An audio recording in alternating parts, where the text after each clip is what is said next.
देखिए कॉन्सेप्ट समझना बहुत जरूरी होता है। ऐसे नहीं है कि आप आए, आपने सेंटेंसेस देखे और चलते बने।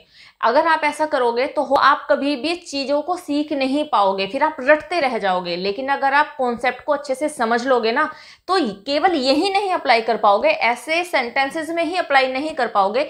इनफैक्ट कंपैरेटिव डिग्री के कोई भी सेंटेंस होंगे ना, तो आप वहां पे इस रूल को अप्लाई कर पाओगे। तो इसलिए कॉन्सेप्ट को समझना बहुत जरूरी होता है। पहले सेंटेंसेस देख लीजिए तो आपको एक आइडिया हो जाएगा कि कितना इंपॉर्टेंट स्ट्रक्चर मैं आज आपको बताने वाली हूँ। एंड देखिए ये जो सेंटेंसेस है हम अपनी डेली लाइफ में तो यूज करते हैं, साथ ही साथ ग्रामर से जुड़ा हुआ एक रूल है जो कि हर किसी को पता होना चाहिए। एंड कॉम्पिटिटिव एग्जाम में एरर में आता है ये स्ट्रक्चर, जिसको हम ये सेंटेंसेस ऐसे बनाने वाले हैं, राइट। तो देखिए फर्स्ट सेंटेंस है, बच्चा बच्चा मुझे जानता है। इस पेड़ का पत्ता पत्ता हरा है, उसकी एक एक बात सही है, वह गली गली में फेमस है, राइट।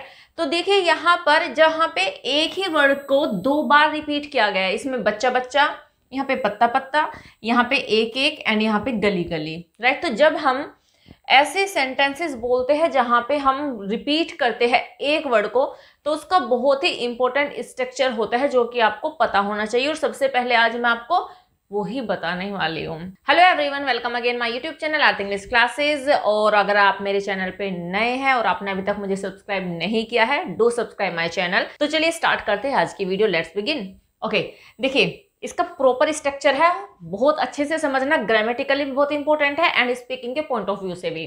देखिए जब भी आपको लगे कि कोई नाउन रिपीट हुआ है, देखिए बच्चा बच्चा नाउन है, यहाँ पे पत्ता पत्ता भी नाउन है, एक एक बात, बात के लिए यूज हुआ है तो ये भी, एंड गली गली ये भी एक नाउन है, तो नाउन की रिपीटेशन हुई है। तो जब भी ऐसे सेंटेंसेस आ जाए तो आपको क्या करना है, जो भी वर्ड रिपीट हुआ है स्ट्रक्चर को बहुत अच्छे से समझिए, क्योंकि ग्रामेटिकली भी एंड स्पीकिंग के पॉइंट ऑफ व्यू से भी ये स्ट्रक्चर बहुत इंपॉर्टेंट है। देखिए सबसे पहले तो हमें ईच एंड एवरी का ही यूज करना है, मीन्स जो भी नाउन रिपीट होगा उससे पहले हम ईच एंड एवरी का यूज करेंगे। एंड उसके बाद हम यूज करने वाले हैं सिंगुलर नाउन। हमारे सामने हम क्या सोचते हैं, देखिए हम ये सोचते हैं कि यहाँ पे बच्चा बच्चा यूज हुआ है, बच्चा बच्चा मुझे जानता है, तो कितने बच्चे मुझे जानते हैं, यहाँ पे एक बच्चे की बात है या फिर बहुत सारे बच्चों की बात है? ऑब्वियसली बहुत सारे बच्चों की बात है। बट नेक्स्ट सेंटेंस में, इस पेड़ का पत्ता पत्ता हरा है, एक पत्ता हरा है या फिर सारे पत्ते हरे हैं? यस ऑफ कोर्स सारे ही पत्तों की बात हो रही है। तो यहाँ पे लर्नर क्या करते हैं, या फिर जो भी हम ग्रामेटिकली हम क्या करते हैं कि हम इसके बाद में, क्योंकि हम सोचते हैं कि बच्चा बच्चा मीन्स बहुत सारे बच्चे हैं, पत्ता पत्ता बहुत सारे पत्ते हैं, तो वहां पे हम प्लूरल नाउन यूज कर देते हैं, राइट। लेकिन यही तो मिस्टेक है कि जब हम ईच एंड एवरी का यूज करते हैं तो उसके बाद हमेशा सिंगुलर नाउन ही आता है। और जब नाउन सिंगुलर है तो हम उसके बाद में अगर कोई वर्ब यूज करनी है, मेन वर्ब, तो भी सिंगुलर ही आएगी, या फिर कोई हेल्पिंग वर्ब यूज करनी है तो भी सिंगुलर ही आएगी। और यही सबसे इंपॉर्टेंट बात है इस रूल के जानने की, बिकॉज कॉम्पिटिटिव एग्जाम में यहाँ पे ऐसे सेंटेंसेस दे दिए जाते हैं और एरर फाइंड आउट करने के लिए बोला जाता है। तो जिनको रूल पता है वो बहुत इजीली स्पॉट कर देते हैं एरर को, और जिनको नहीं पता वो घूमते रह जाते हैं सेंटेंसेस में, उनको लगता है कि एग्जाम बहुत डिफिकल्ट है। छोटी छोटी सी चीजें होती है ग्रामर में जो आपको पता होनी चाहिए। एंड होप ये आपको समझ में आ गया होगा रूल। तो चलिए एग्जाम्पल से समझते हैं। देखिए एग्जाम्पल है, बच्चा बच्चा मुझे जानता है। ठीक है, बच्चा बच्चा मुझे जानता है, तो कौन रिपीट हुआ है, बच्चा बच्चा। तो बच्चे से पहले ही हम ईच एंड एवरी का यूज करेंगे, तो सेंटेंस हो जाएगा ईच एंड एवरी चाइल्ड, न कि चिल्ड्रन, क्योंकि चिल्ड्रन प्लूरल होता है, चाइल्ड सिंगुलर होता है।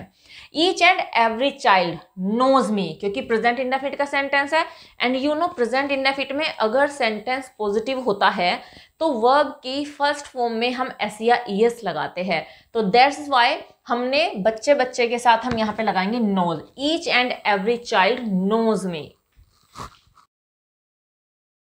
Right. Each and every child knows me. Hope समझ में आ गया होगा आपको। ओके, नेक्स्ट एग्जांपल है, इस पेड़ का पत्ता पत्ता हरा है, सिंपल प्रेजेंट है, ठीक है। तो पत्ता पत्ता हरा है तो पत्ता पत्ता रिपीट हुआ, तो इससे पहले ईच एंड एवरी का यूज करेंगे। ईच एंड एवरी लीफ, न कि leaves, right. Each and every leaf is green of this tree, because जब लीफ की बात है तो वर्ब हमारे पास इजआरएम है प्रेजेंट में, तो हम इज यूज करेंगे सिंगुलर, राइट। तो each and every leaf of this tree is green. Right. तो देखिए सेंटेंस है each and every leaf of this tree is green, या फिर ऐसे भी कह सकते हैं each and every leaf is green of this tree. दोनों तरीके से हम यूज कर सकते हैं, पैटर्न वही होता है, बस आपको पता होना चाहिए कि कौन से पार्ट ऑफ स्पीच को हम कहाँ यूज कर सकते हैं। ओके, नेक्स्ट एग्जांपल, उसकी एक एक बात सही है, उसकी एक एक बात सही है, is each and every word. अब बात के लिए यहाँ पे हम टॉक तो नहीं लगाएंगे, हम यहाँ पे वर्ड लगाएंगे, और वर्ड्स नहीं लगाएंगे बिकॉज सिंगुलर नाउन हमें यूज करना है। His each and every word is true, right, his each and every word is true. Right sentence is his each and every word is true. Hope समझ में आ गया होगा सारा का सारा पैटर्न आपको।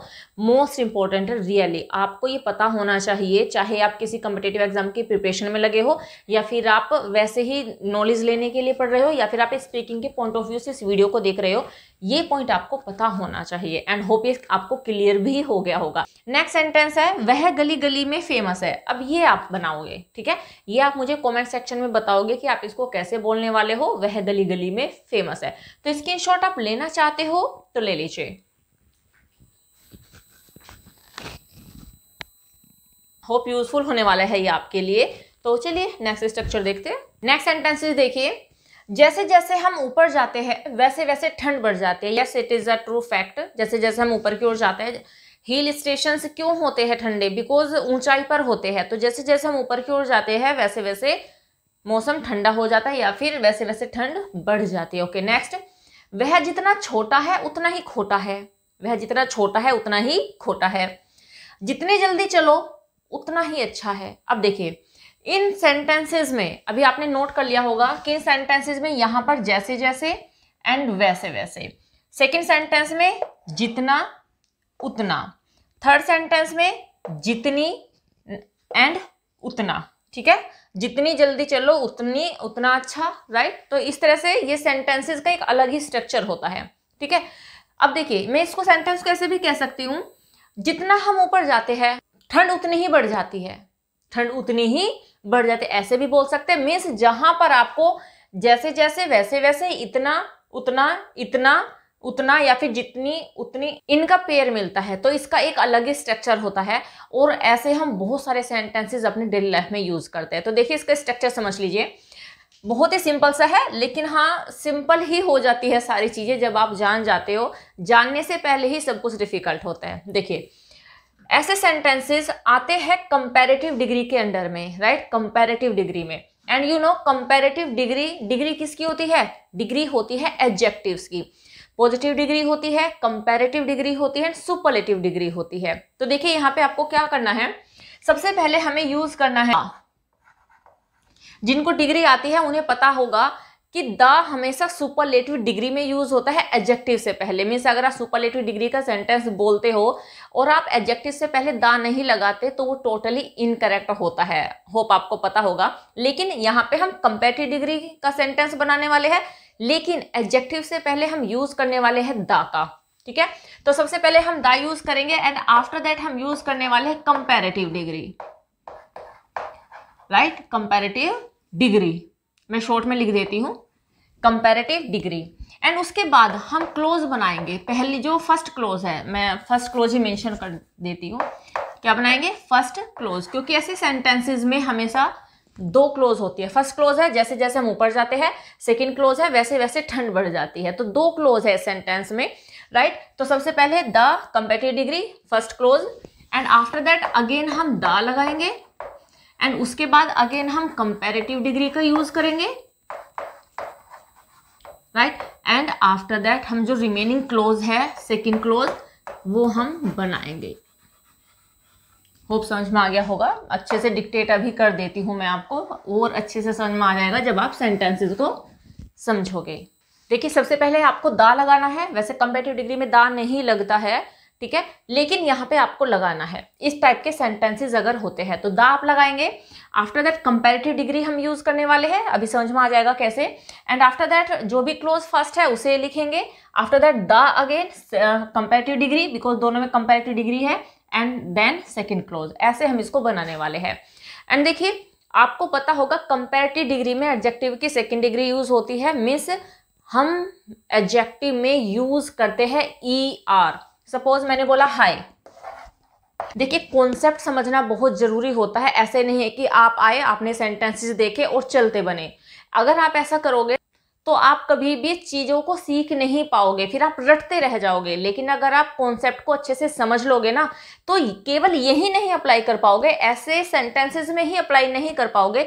इनफैक्ट कंपैरेटिव डिग्री के कोई भी सेंटेंस होंगे ना, तो आप वहां पे इस रूल को अप्लाई कर पाओगे। तो इसलिए कॉन्सेप्ट को समझना बहुत जरूरी होता है। ओके, तो देखिए मैंने बोला हाय, ठीक है, ये पॉजिटिव डिग्री है। जो नॉर्मल हम एडजेक्टिव यूज करते हैं वो पॉजिटिव डिग्री के होते हैं। लेकिन अगर हम इनमें ER लगा देते हैं तभी कंपैरेटिव हो जाते हैं। लेकिन अगर हम इसमें EST जोड़ देते हैं, हाईएस्ट, राइट, हाईएस्ट, तो तभी सुपरलेटिव डिग्री हो जाता है, राइट। अगर हाई लिखा है मैंने तो ये पॉजिटिव है, हायर लिखा है तो ये कंपैरेटिव है, और अगर हाईएस्ट लिखा है तो ये सुपरलेटिव है, राइट। बिग पॉजिटिव है, बिगर कंपैरेटिव है, बिगेस्ट सुपरलेटिव है, right. Long positive, longer comparative, longest superlative. Okay, लेकिन बहुत बार ऐसा होता है कि कुछ वर्ड्स, कुछ एडजेक्टिव्स ऐसे होते हैं जिनमें हम ER नहीं लगा सकते, ठीक है। तो उनसे पहले हम कंपैरेटिव डिग्री में मोर का यूज करते हैं, राइट। एंड चूंकि उसमें हम ER नहीं लगा सकते, ठीक है, तो उसमें हम EST भी नहीं लगा सकते। तो अगर हमें सुपरलेटिव का सेंटेंस बनाना होता है तो एडजेक्टिव से पहले हम मोस्ट का यूज कर देते हैं। होप समझ में आ गया होगा ये पॉइंट। अगेन देख लीजिए, सेंटेंसेस तो बनते रहेंगे, कॉन्सेप्ट क्लियर होना बहुत जरूरी है। देखिए पॉजिटिव डिग्री, कंपैरेटिव डिग्री में हम यूज करते हैं ER एडजेक्टिव्स में। एंड अगर हमें सुपरलेटिव का बनाना होता है तो हम एडजेक्टिव में यूज करते हैं EST। लेकिन बहुत सारे एडजेक्टिव्स ऐसे होते हैं जिनमें हम ना तो ER का यूज कर सकते, मीन्स ऐड कर सकते, और ना ही EST। जैसे मैंने बोला इंटेलिजेंट, तो क्या आप उसको इंटेलिजेंटर बोलोगे? नहीं हो सकता। क्या आप उसको इंटेलिजेंटेस्ट बोलोगे सुपरलेटिव में? नहीं बोल सकते। ब्यूटीफुल, क्या आप ब्यूटीफुल का कंपैरेटिव बना सकते हो? ब्यूटीफुलर आप बोल सकते हो? नहीं बोल सकते। ब्यूटीफुलेस्ट बोल सकते हो? नहीं बोल सकते। तो ऐसे भी एडजेक्टिव होते हैं जिनमें हम ER EST नहीं लगा सकते। और कौन से एडजेक्टिव में नहीं लगा सकते वो एक अलग ही कॉन्सेप्ट है, उसके ऊपर भी मैंने वीडियो बना रखी है। क्योंकि अगर मैं वो यहाँ पे एक्सप्लेन करने लग जाऊंगी तो काफी लेंथी वीडियो हो जाएगी। आई थिंक आप लोग बोर भी हो जाओगे, क्योंकि बहुत सारे लर्नर्स तो ऐसे हैं कि केवल स्ट्रक्चर्स को देखने ही आते हैं, ठीक है। तो वो एक अलग वीडियो है, मैं डिस्क्रिप्शन बॉक्स में लिंक जरूर दे दूंगी आपको। अगर आपको लगता है कि आपको ये कॉन्सेप्ट अच्छे से जानना है तो वीडियो आप देख लीजिएगा, राइट। तो होप इतना समझ में आ गया होगा आपको कि कंपैरेटिव डिग्री में हम ER लगाते हैं, ER पॉसिबल नहीं है तो मोर लगाते हैं। ओके, अब सेंटेंसेस देखिए। जैसे जैसे हम ऊपर जाते हैं वैसे वैसे ठंड बढ़ जाती है। देखिए दोनों ही क्लोज प्रेजेंट इंडेफिनिट में है, तो चलिए बना लेते हैं। जैसे जैसे हम ऊपर जाते हैं, अब यहाँ पे क्या एडजेक्टिव है? ऊपर जाना। ऊपर जाने के लिए हम क्या यूज करते हैं? ऊपर क्या होता है? High, higher. तो हम हायर यूज करेंगे क्योंकि हाई में हमें हायर यूज करना है, कंपैरेटिव डिग्री यूज करनी है। एंड यहाँ पे ठंड बढ़ना, ठंड के लिए हम क्या यूज करते हैं? कोल्ड। तो कोल्ड में हम ER लगाएंगे तो हो जाएगा कोल्डर। तो चलिए बनाते हैं। The higher we go, the colder it is. The higher we go, the colder it is. देखिए ऊपर जाने की बात है तो ऊपर मीन्स होता है हाई, तो हाई एडजेक्टिव होता है, हमने उसमें ER लगाया और उससे पहले हमने यूज किया द हायर, सब्जेक्ट है वी, एंड ये हम चूंकि बताया कि प्रेजेंट इंडेफिनिट का सेंटेंस है, वर्ब की फर्स्ट फॉर्म यूज होगी। The higher we go. आगे फिर हम सेकंड क्लोज पे जाएंगे, द लगाएंगे। कंपैरेटिव डिग्री क्या है? कंपैरिजन, कोल्ड, तो कोल्डर हो गया। The colder it is. The higher we go, the colder it is. Hope समझ में आ गया होगा। नेक्स्ट देखिए, वह जितना छोटा है उतना ही खोटा है। अब देखिए छोटे के लिए क्या यूज करते हैं? स्मॉल की बात नहीं हो रही है, बात हो रही है यंग की। यंग आपने सुना होगा, यंगर, यंगर होता है छोटा, ठीक है, ठीक है। तो यंग से बना यंगर, तो वो कंपैरेटिव ही होता है younger.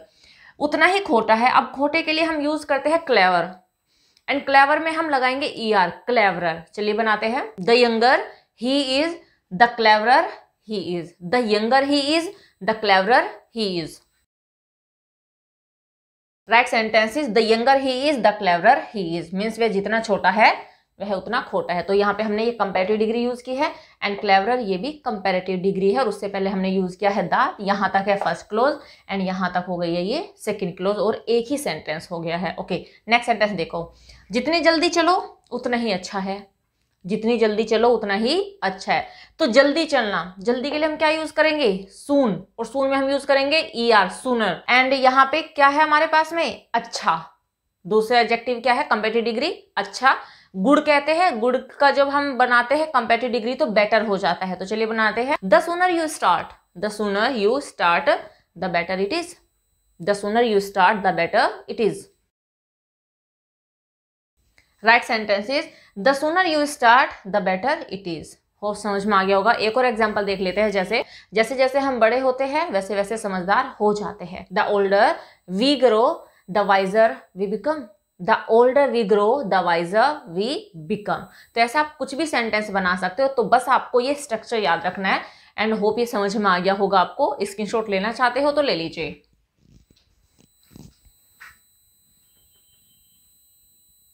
To be very honest बहुत ही इंपॉर्टेंट स्ट्रक्चर है जो आपको पता होना चाहिए।